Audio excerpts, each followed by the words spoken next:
नमस्कार, नमस्कार, नमस्कार. वीकली कट्ट्यामध्ये तुमच्या सगळ्यांचं सहर्ष स्वागत आहे. शेनवन असू दे, मुथय्या मुरलीधरन असू दे किंवा जगातले कोणतेही टॉपचे स्पिनर असू देत पूर्वीच्या काळातले, भारतात येऊन भारतीय फलंदाजांसमोर गोलंदाजी करणं हे त्यांच्यासाठी सगळ्यात मोठं आव्हान होतं. पण गेल्या 5 वर्षामध्ये कुठलेही स्पिनर असू देत, कुठल्याही देशाचे, भारतीय फलंदाजांना त्यांच्यासमोर खेळणं हे आव्हान झालंय का? हा सगळ्यात मोठा प्रश्न आहे. आणि त्याचीच उत्तरं आम्ही आज वीकली कट्ट्यामधनं देण्याचा प्रयत्न करणार आहोत. आपल्या बरोबर आहेत द हिंदूचे क्रीडा पत्रकार अमोल कराडकर. अमोल, स्वागत आहे. धन्यवाद आदित्य. अमोल, दक्षिण आफ्रिका ही एक टीम आहे की जी न्यूझीलंड करू शकते भारतात पुन्हा एकदा. हे तूच आम्हाला सांगितलं होतंस गेल्या वीकली कट्ट्यामध्ये, आणि पहिल्या कसोटीमध्ये साऊथ आफ्रिकेने ते खरं करून दाखवलेलं आहे. भारताला चारी मुंड्यात चित केलेला आहे आणि भारत 1-0 असा पिछाडीवरती पडलेला आहे. परत एकदा आखाडा बनवला गेला भारतात आणि परत एकदा भारताच्या फलंदाजांनी स्पिनर्स समोर नांगी टाकली. तर कसं बघतोयस तू या सगळ्या गोष्टींकडे? आणि पहिली टेस्ट म्हणजे बेसिकली पहिल्या टेस्टमध्ये आपण हरणं हे आधीच्याच गोष्टींचं कंटिन्युएशन होतं असं आपण आता म्हणू शकतो, नाही का? ओके, बरेच स्ट्रँड्स तू घेतलेस, पण प्रायमरली तुझं स्पिनर्सचा मुद्दा काढलास तर फक्त स्पिनर्सच नाही, आणि त्याच्यामुळेच म्हणजे ही खेळपट्टी जी होती ती खेळपट्टी आखाडा होता का? माझी खात्री नाही. ओके, ती खेळपट्टी मुद्दाम तयार केलेली, जे भारताच्या प्रशिक्षकांनी स्वतःहून सांगितलं की आम्हाला हेच हवं होतं. तुम्ही जर खेळपट्टीशी छेडछाड करताय, तुम्ही जर बेसिक प्लॉटचं नेचर बदलायचा प्रयत्न करताय, तर तुमच्या हातातून जातो बाण. ओके, मुद्दा असा आहे की तुम्ही खेळपट्टीशी छेडछाड का करताय? कारण तुम्हाला रँक टर्नर, जो स्लो टर्नर असतो ना, ओके, जो धोनीच्या काळात खेळायचे, विराट आणि रवी शास्त्रीच्या काळात त्याचं एक स्टेप पुढे गेलं. धोनीच्या काळात पहिल्या सेशन पासून बॉल वळायचा, पण तो कन्सिस्टंटली वळायचा, बाउन्स कन्सिस्टंट असायचा. इथे वरखाली होणारं पिच होतं, ज्याच्यात पेसर्स आणि स्पिनर्स दोन्ही अडकणार. तुम्हाला तुमच्या फलंदाजीचा एकंदर अनुभव आणि तुमच्या फलंदाजीची एकंदर ॲबिलिटी पाहता खात्री नाही की आम्ही चांगला पेसही घेऊ शकू का. मग तुम्ही चान्स देताय, त्याच्यापेक्षा इंग्लंड करा, फ्लॅट पिचेस खेळा, मॅचेस तर छान होतील, बघायला तर मजा येईल. हे असं जे दुःख होत आहे फॅन्सना, त्याच्याऐवजी शेवटच्या दिवशी जर शेवटच्या सेशन मध्ये हारले तर दुःख कमी होतं ना, शेवटपर्यंत खेचली तरी, असं होतं ना. त्याच्यामुळे मला असं वाटतं की हे भारतीय संघ व्यवस्थापनाची बेसिक प्लॅनिंग मध्येच गडबड झाली आहे का, हा मला प्रश्न पडतो. की तुम्हाला जर माहिती आहे तुमच्या फलंदाजीची काय अवस्था आहे, का तुम्ही मान्य करायला तयार नाहीये आमची फलंदाजी नकली आहे, एकदम ब्लंटली म्हणायचं तर. आणि विशेषतः जेव्हा शुभमन गिल नव्हता. नाही, शुभमन गिल नव्हता हे तर मॅच चालू झाल्यावरती पहिल्या इनिंग नंतर कळलं. त्याच्यामुळे पिच म्हणजे आखाडे बनवण्याचा आणि शुभमन गिल नसण्याचा तसा आपण संबंध जोडू शकत नाही. पण म्हणजे आपण आधी या टेस्ट वरती बोलू आणि मग नंतर लार्जर पिक्चर कडे जाऊ. तर बेसिकली म्हणजे मला असं वाटतं की जेव्हा गौतम गंभीर स्वतः म्हणतोय की आम्हाला हवं होतं तेच आम्हाला पिच दिलं गेलं, याचा अर्थ न्यूझीलंड विरुद्ध नंतर आपण काहीच शिकलो नाही होत का? कारण म्हणजे न्यूझीलंड विरुद्ध 3-0 हरलो होतो तिकडे, म्हणजे एवढी नाचक्की कधीच झाली नव्हती. म्हणजे जो खरा कट्टेकरी आहे, जो खरा क्रिकेट फॅन आहे, तो मला खात्री आहे की ते 3-0 कधीच विसरू शकणार नाही न्यूझीलंड विरुद्ध भारतात. तर एवढं होऊनही दक्षिण आफ्रिका वर्ल्ड टेस्ट चॅम्पियन आहेत, त्यांची कपॅसिटी काय आहे हे या टीम मॅनेजमेंटला माहिती नाहीये असं नाही होऊ शकत. तरी सुद्धा परत तीच गोष्ट करायची का? मला असं वाटतं की हा भारतीय संघ व्यवस्थापनाचा स्वतःच्या गोलंदाजीवर असलेला असाध्य विश्वास आणि तेवढ्याच वेळेस समोरची फलंदाजी अंडररेटेड धरायची. ओके, कारण येस, जसं मी म्हणलं, पेसर्स म्हणजे पहिली गोष्ट हा आखाडा होता का, हा पहिला प्रश्न. जे पुणे 2017 मध्ये झालं होतं ना, तिकडे जो स्टीव्ह ओकीफ भारताला, कारण तिकडे हेच झालं होतं की तुम्ही बेसिक नेचर जे आहे ना प्लॉटचं, त्याच्याशी खेळला. तुम्ही जर खराटे मारले, ओके, तुम्ही जर कपडे घासण्याच्या ब्रशनी पिच 2 दिवस आधी करून रॉस गवत काढलं सगळं, ओके, आणि त्याच्यामुळे होतं कसं की भेगा ज्या पडतात त्या उभ्या नाही पडत, त्या आडव्या सुद्धा पडतात. आणि जे आर अश्वननी खूप चांगलं समजावून सांगितलंय तुम्हाला तंत्रशुद्ध भाषेत समजून घ्यायचं असेल तर, आणि त्याच्यामुळे तुमच्या हातातनं पिच हा फॅक्टरच जातो. त्याच्यामुळे एकाच ठिकाणी पडलेले 2 बॉल एकाच पद्धतीने हातातनं आलेले वेगळ्या दिशेला जातात. मग कोणाचा कंट्रोल राहतो याच्यावर? मग ती लॉटरी होते. आणि लॉटरीमध्ये आजच्या काळातले जे, सॉरी मी थांबतो, कारण काय तू म्हणलास त्याच्यावर आपण लार्जर पॉइंटवर नंतर बोलू, थोड्या वेळाने आपण त्याच्यावर पुनरावृत्ती नको. पण त्याच्यामुळे मला असं वाटतं की जी तू सुरुवातीला म्हणलास की 2 दिवसांनंतर टेस्ट मॅच बॅलन्स मध्ये होती, खूप पुढे नव्हता भारत, पण ती एक छोटीशी पार्टनरशिप असते ना, ती एक छोटी पार्टनरशिप काय करू शकते हे अशा लो स्कोरिंग मॅचेस मध्ये दिसतं. भारताला सी, जेव्हा पहिल्या दिवशी पहिल्या इनिंग्स मध्ये जेव्हा बॉल अनइव्हन बाउन्स कमी होत होता ना, तेव्हा के एल राहुलने अप्लाय केलं. दुसऱ्या इनिंग्स मध्ये वॉशिंग्टन सुंदरने पण अप्लाय केलं. पण एका वेळेस अप्लाय करून अक्षर पटेलने बऱ्याच अंशी चौथ्या इनिंग्स मध्ये अप्लाय केलं.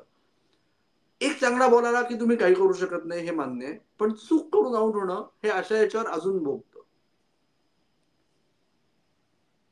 प्रश्नच नाही. बहुमाचा मास्टर क्लास बद्दल काय बोलशील अमोल? कारण एकमेव 50 झाले आणि खरं तर मला वाटलं होतं की मॅन ऑफ द मॅच त्याला मिळायला हवं होतं. त्या विकेटवरती त्या परिस्थितीमध्ये त्यांनी ज्या प्रकारे खेळ केले त्याची हार्मरला त्यांनी दिलं, त्याचंही कामगिरी चांगलीच होती, पण बहुमाचा मास्टर क्लास होता. टेम्बा बहुमा हा गेल्या वर्ल्ड टेस्ट चॅम्पियनशिप सायकल पासून आतापर्यंत कदाचित सर्वश्रेष्ठ टेस्ट बॅटर आहे. जबाबदारीने विधान करतोय आणि बॅक करतो नंबर्स लगेच. त्यांनी आतापर्यंत 10 टेस्ट मॅचेस जिंकल्या आहेत, 11 पैकी कॅप्टन म्हणून, ओके. आणि त्या 11 टेस्ट मॅचेस मध्ये त्याची फलंदाजीची सरासरी 57 आहे, 969 धावा केल्या आहेत. तोपर्यंत त्याची करिअरची सरासरी 34 होती. जर कर्णधार पदांमुळे तुमचा बॅटिंगचा फॉर्म भरत असेल आणि तुम्ही का बॅटर म्हणून एवढे बॅक केला गेले आहात हे तुम्ही अधोरेखित नाही, हे तुम्ही सगळं विषय संपवत असाल तर अजून काय हवं, राईट? आणि टेम्बा बहुमानी या पिचवर इथे दाखवून दिलं की 2 इनिंग्स बघा, टेम्बा बहुमानंतर सर्वात जास्त बॉल साऊथ आफ्रिकेच्या कुठल्या बॅटरने खेळले? ट्रिस्टन स्टब्स पहिल्या इनिंग्स मध्ये. पण त्याला झेपत नव्हतं, त्याला कळत नव्हतं नक्की पुढे खेळू का मागे खेळू. टेम्बा बहुमा बॉल पर्यंत हवा तेव्हा हवा तसा पोहोचत होता. त्यांनी स्वीप खूप चांगल्या पद्धतीने वापरला, त्यांनी फॉरवर्ड प्रॉड्स चांगल्या पद्धतीने वापरले, टाईट डिफेन्स चांगला केला. अजून काय हवं?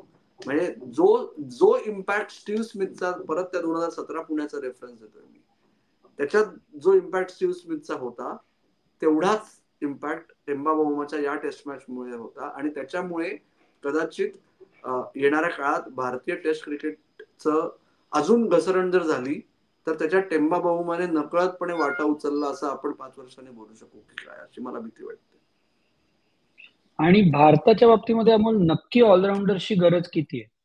म्हणजे रवींद्र जडेजा, अक्षर पटेल, वॉशिंग्टन सुंदर, हे 3 जण आहेत.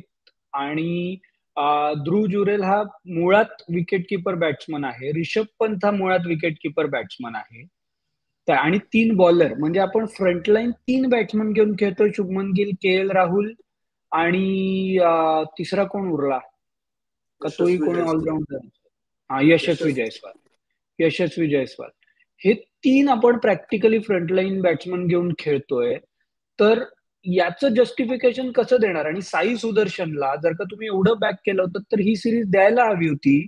आणि अशा आखाड्यावरती खरोखर 4 स्पिनर्सची गरज होती का? वॉशिंग्टन सुंदरनी सेकंड इनिंग मध्ये एकही ओव्हर टाकलेली नाहीये. वॉशिंग्टन सुंदरनी बॅट्समन म्हणून या सामन्यामध्ये कदाचित तो भारताचा सर्वोत्तम बॅट्समन होता दोन्ही इनिंग मध्ये मिळून, त्याबद्दल काहीच प्रश्न नाहीये. पण हे आपण आधी हा मुद्दा घेतला होता की जर का त्याला तुम्हाला 3 नंबर किंवा 4 नंबर किंवा 5 नंबर जो काही आहे तो द्यायचा आहे आणि फिक्स करायचा आहे, तर ती सुरुवात वेस्ट इंडिज पासूनच व्हायला हवी होती. दक्षिण आफ्रिकेसारख्या टीम विरुद्ध तुम्ही जेव्हा एकदम असा मोठा बदल करता, ते कसं जस्टिफाय करणार? मला एकच मुद्दा आहे याच्यात, की तुम्ही साई सुदर्शनला किती टेस्ट मॅचेस दिल्यात? इंग्लंड मधल्या 4, राईट? 4 नाही, 3 खेळला ना मला वाटतं तो तिकडे. ओके, 3 खेळला. बघायला लागेल, 3 खेळला. त्याच्यानंतर तुम्ही त्याला होम सिरीज मध्ये 2 टेस्ट मॅचेस दिल्या. ओके, आणि मग तुम्ही आता बदलताय. तुमचा 3 नंबर स्टेबल नाहीये तुमचं.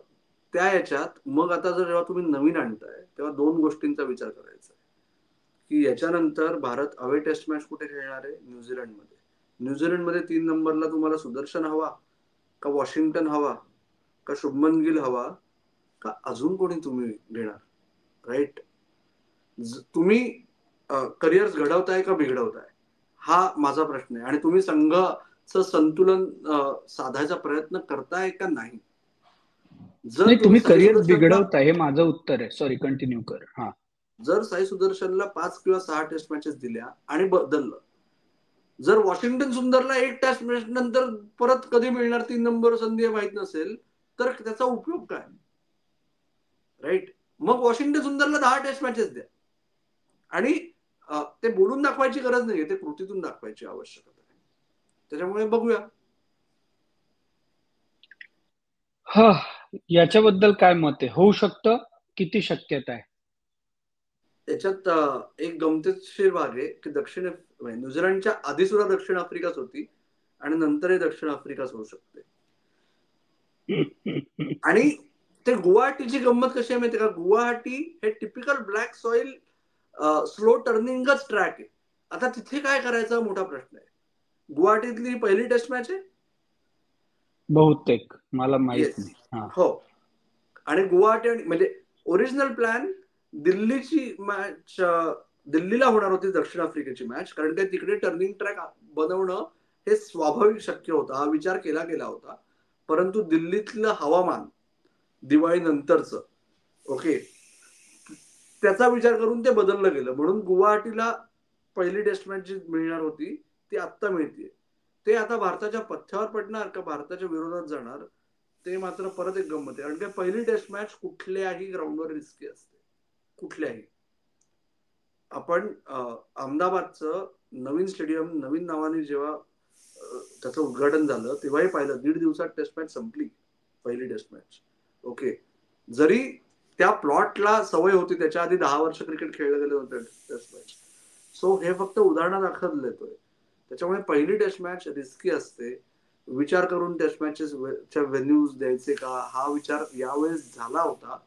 पण 16-17 टेस्ट मॅच व्हेन्यूज असल्यानंतर आणि रोटेशन सिस्टीम असल्यानंतर काय होतं ते आपण वारंवार भारतात बघतोय.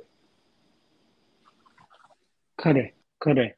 पण आता आपण त्या मोठ्या म्हणजे लार्जर पॉइंट वरती येऊया अमोल, की भारताचं फलंदाज फिरकी खेळण्याचं तंत्र विसरलेत का?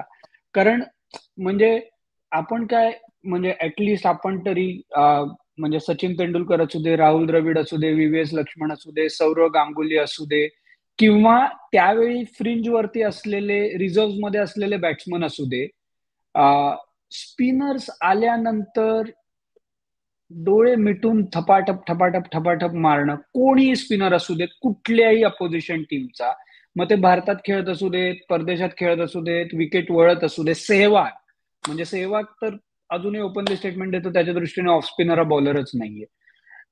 म्हणजे अशा ऍटिट्यूड मधनं आपण बघत आलोय. आणि गेल्या म्हणजे न्यूझीलंड विरुद्धचे असू दे, साऊथ आफ्रिके विरुद्धचे असू दे, हा कळस आहे आपण म्हणू शकतो.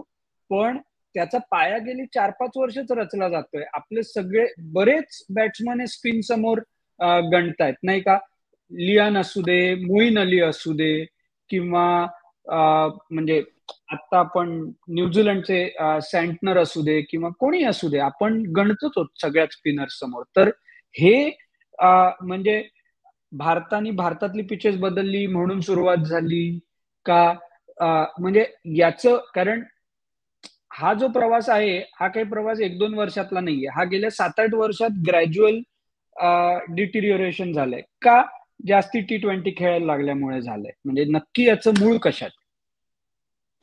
मला असं वाटतं भारतीय फलंदाज फिरकी खेळण्याचे तंत्र विसरले आहेत, याच्यापेक्षा अजून थोडासा इम्प्रोवाइज करून भारतीय फलंदाज तंत्रशुद्ध फलंदाजी करण्या विसरले आहेत का, हा प्रश्न आहे.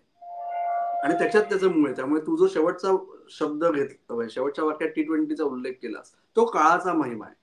ओके, तुम्हाला आवडो किंवा न आवडो, फक्त हे म्हणणं थांबवा की आम्ही अजूनही भारी आहोत, आम्हाला तीनही फॉर्मॅट तेवढेच महत्वाचे वाटतात. नाही वाटत. टू बिगिन विथ भारतीय फलंदाज, भारतीय क्रिकेट जी नवीन पिढी आहे, तो सुरेंद्र बाबांच्या एपिसोडमध्ये जास्त डिटेलमध्ये तुम्हाला एका एक्सपर्ट कडून कळेल की दर वर्षागणिक IPL एके IPL 10 IPL इथपर्यंत भारतीय क्रिकेट येऊन पोहोचलंय. जे चांगलं आहे वाईट आहे मला नाही माहिती, पण त्याच्यातनं पुढची उपरती काय होते, त्याच्यामुळे आंतरराष्ट्रीय क्रिकेट खेळलो तर बोनस, टेस्ट क्रिकेट खेळलो तर काय हरकत नाही, चालेल ना. ओके, मग तुम्ही कशी अपेक्षा करता, जो बॅटर त्याच्या आधीचा 1 आठवडा आणि त्याच्यानंतरचे 6 महिने, ओके, हा त्याला फक्त फील्ड क्लिअर करायची प्रॅक्टिस करतोय, तो अचानक फक्त मेंटल स्विच करून उपयोग नाहीये ना.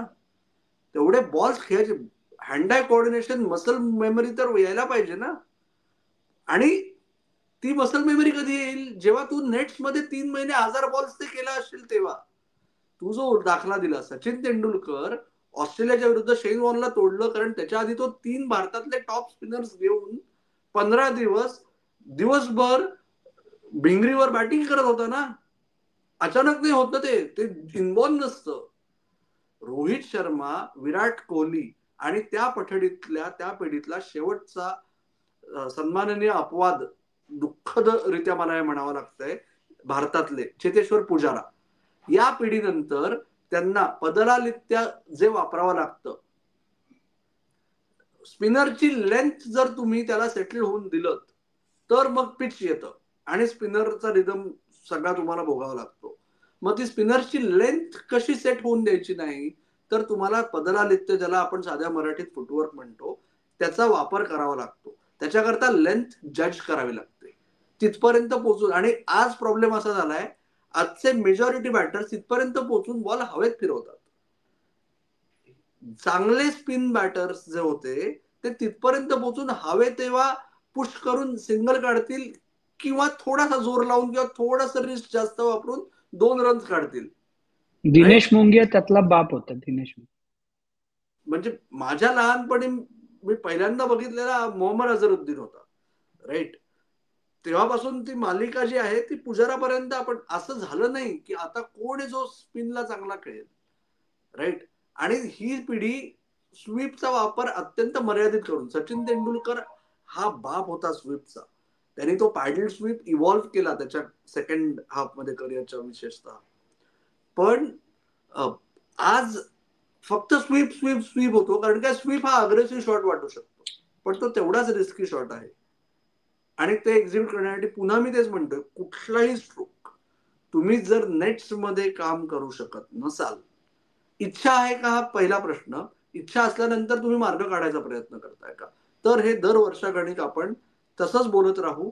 आणि म्हणून मग एक वेळ अशी येईल की होपफुली सगळ्यांचे डोळे उघडतील, आणि मग जसे इंग्लंडमध्ये 5 फ्लॅट पिचेस, सुमार क्रिकेट, पण किती भारी क्रिकेट असं जे वाटतं, दर्जा ओव्हरऑलच घसरलाय ना जगभरात.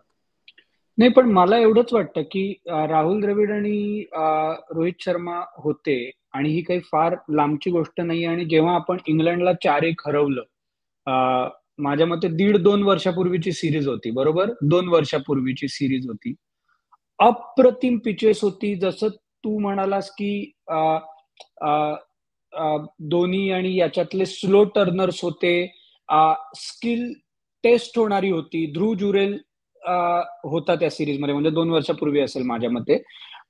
पण अप्रतिम सिरीज होती ती, म्हणजे माझ्या आठवणीतली, म्हणजे गेल्या 7-8 वर्षातली भारतातली आयडियल पिचेस आणि कॉम्पिटेटिव्हनेस बाबतीत म्हणजे आपण काही फार लांब नाही होत त्या गोष्टीपासून. जर का म्हणजे तू म्हणतोस तशी फ्लॅट पिचेस करा, असंही नाही. म्हणजे आपल्याला माहिती आहे आपल्याला काय करायचंय, पण आपण ते करत नाही आहोत. तर हे कुठे मॅनेजमेंट लेवलला चुकतंय ना. त्या मालिकेचा जो दाखला देतोयस तू, त्या मालिकेतही ओव्हरऑल भारत आरामात 3-1 जिंकला, असं आपण म्हणू शकतो की आरामात जिंकलो. पण नाही, त्यातल्या 3 टेस्ट मॅचेस ह्या कुठल्याही बाजूला जाणाऱ्या होत्या, त्या मॅनेज केल्या. ओके. आणि म्हणून मी सांगतोय की परत तेच की याच्यात हे 2 जण होते तिघांमधले त्या मालिकेत. आणि पुढे काय, त्याच्या आधी अनिल कुंबळेंच्या ज्या 1 वर्ष अनिल कुंबळेंचा प्रशिक्षक पदाचा कार्यकाळ होता, तेव्हाही भारत लार्जली फेअर पिचेसवर खेळला. ओके. तुम्ही जर लॉटरी पिचवर खेळलात तर ती दरवेळेस नाही लागणार आहे ना तुम्हाला. नाही. प्रॅक्टिकली इट इज सॉरी मी फक्त एक इंटरप्ट करतो. It is not about lottery. मला पर्सनली काय वाटतं माहितीये का, की म्हणजे माझं या बाबतीत तुझ्याशी थोडंसं हे, जर का तुम्हाला आखाडे बनवून म्हणजे आपण सचिन तेंडुलकर या लोकांना घेऊन जर का आखाडे बनवले असते ना, तरी आपण जिंकलो असतो, कारण या लोकांची कपॅसिटी होती. आणि जर का तुम्हाला होम ऍडव्हान्टेज म्हणून तुम्हाला आखाडे बनवून जिंकायचंय, आपण साऊथ आफ्रिकेविरुद्धही पूर्वी जी त्यांनी ते ब्लॉकेथॉन केलं होतं ना पूर्ण, टक टक टक टक, डी विलियर्स, मोईन अलीवाली, ते पण आपण आखाडा बनवूनच जिंकलो होतो अल्टिमेटली. पण तेव्हा ती बनवण्याची आणि ती सर्व्हाइव्ह करण्याची कपॅसिटी होती. जर का ती नाहीये तर तुम्ही नका ना करू, हे असा मुद्दा आहे माझा, बाकी काही. मला फक्त याच्यात एकच ऍड करायचंय की तो आखाडा होता असं रूढार्थाने समजलं. तो आखाडा नव्हता, तो प्लॅन्ड टर्नर होता. ओके. हा प्लॅन्ड आखाडा आहे की कंट्रोल सुटतो, एवढाच माझा मुद्दा याच्या बाबतीत. आणि दुसरं, या मालिकेच्या बाबतीत, या प्रतिस्पर्ध्याच्या बाबतीत तुम्ही किती अभ्यास केलाय हा प्रश्न पडतो. कारण तो जो सायमन हार्मर आहे ना, त्यांनी कसलं काय केलंय असं जर सामान्य फॅनला वाटू शकतं. तो गेली 10 वर्ष इंग्लंडमध्ये एका अशा काउंटीसाठी खेळतो, इंटरनॅशनल क्रिकेट सोडून देऊन, ओके, परत येईपर्यंत, की जिथे टर्निंग ट्रॅक्स असतात, ओके, कायम काउंटीमध्ये. अशा 2-3 काउंटीज आहेत, त्यातली एक इसेक्स आहे. तिथे तो टर्निंग ट्रॅक्सवर 100 विकेट वर्षाला घेतो. त्याला कुठल्या ट्रॅकवर कसा बॉल वापरायचा हे माहितीये. ते तो दाखवून दिलं ना त्यांनी. आणि मग त्याच्या अगेन्स्ट तुम्ही, भारताचा आज प्रॉब्लेम असा आहे, एकीकडे आपण इंटरनॅशनल क्रिकेट बोलतोय, एकीकडे आपण T20 बोलतोय. दुसरं बघा, जे काय 1-2 वर्ष आजची मुलं ही रणजी ट्रॉफीत खेळू शकतात, त्याच्या आधी मग ते पटकन कॅटापुल्ट होतात ना वर.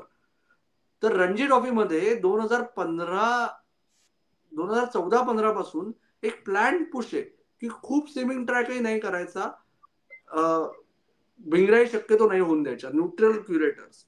सो तुम्ही जर डोमेस्टिक क्रिकेटमध्ये अशा पिचेसवर खेळायचा सराव नसेल, पुजारा का खेळला? कारण राजकोटमध्ये हवा तेव्हा सौराष्ट्र टर्निंग ट्रॅक्स करायचे, राईट, कारण संघाला गरज आहे तेव्हा. मग अशा वेळेस जर अशा पिचेसवर खेळायची सवय नाहीये, मुंबई 5 वर्षापूर्वी 2019-20 मुंबईची फुल स्ट्रेंथ स्क्वॉड विदर्भात गेली. श्रेयस अय्यर त्या संघात होता, सूर्यकुमार यादव त्या संघात होता, शिवम दुबे त्या संघात होता. विदर्भाने आखाडा नाही केला, टर्नर केला. चंद्रकांत पंडित विदर्भाचे कोच होते. 2.5 दिवसात मुंबई डावाने हारली. ही जर तुमच्या टॉप टीमची अवस्था आहे, तर डोमेस्टिक क्रिकेटमध्ये कुठून येणार आहेत चांगले स्पिनचे बॅटर्स? कारण टर्नर्सवर खेळायची सवय लागते ना, ती कुठे मिळते? इंटरेस्टिंग अमोल. आज आपण बऱ्यापैकी म्हणजे फिरकीचं तंत्र आणि आपण का खाली जातो याच्यावरती चर्चा केली. जर का कट्टेकरांना हवं असेल की याच्यावरती अजून एखाद्या एक्सपर्टला बोलवून अजून याच्यावरती मोठी चर्चा व्हावी, तर तुम्ही आम्हाला नक्की सांगा. आम्ही नक्की तसा प्रयत्न करू. आणि आजचा एपिसोडचा उद्देश हाच होता की हे जे काही आपला डाऊनफॉल चालू आहे तो कशामुळे होतोय याच्यावरती चर्चा व्हावी. तर हा एपिसोड कसा वाटला हे तुम्ही आम्हाला नक्की कमेंट्समध्ये कळवा. एपिसोड आवडला असेल तर लाईक करा, शेअर करा, सबस्क्राईब करा. युट्यूब आणि फेसबुक दोन्हीकडे आपला मेंबरशिपचा ऑप्शन आहे, तोही नक्की काय प्रकार आहे तोही चेक करा. आम्ही दुसऱ्या टेस्टमध्ये सुद्धा नक्की प्रयत्न करू की वॉच अलॉंग करायचा मेंबर्स ओनली. तर नक्की मेंबर्स ओनली काय आहे ते बघण्याचा प्रयत्न करा. अमोल, आजच्या वीकली कट्ट्यामध्ये आपण इकडेच थांबूया. तू आलास त्याबद्दल मनापासून धन्यवाद. आजची चर्चा चांगली झाली, मला मजा आली. मला असं वाटतंय की कट्टेकऱ्यांनाही मजा येईल आणि ते जास्तीत जास्त लोकांपर्यंत हा एपिसोड फिरवतील. आजच्या एपिसोड मध्ये आम्ही इकडेच थांबतोय. तुम्ही मात्र ऐकत राहा, बघत राहा आणि आमची वाट पाहत राहा. धन्यवाद. धन्यवाद.